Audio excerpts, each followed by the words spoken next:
Hello everybody. So today I will talk about calculus.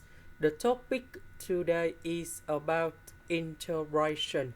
So now I will show you how to answer. We can use about integration by substitution. So I will put about u equals to cotx. Later that we do first derivative for the both sides, and we have negative cosecant of s squared dx.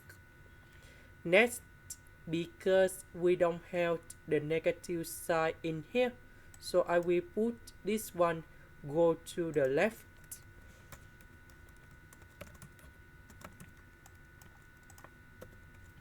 This one we change by u. Cosecant of s squared dx we change by negative du.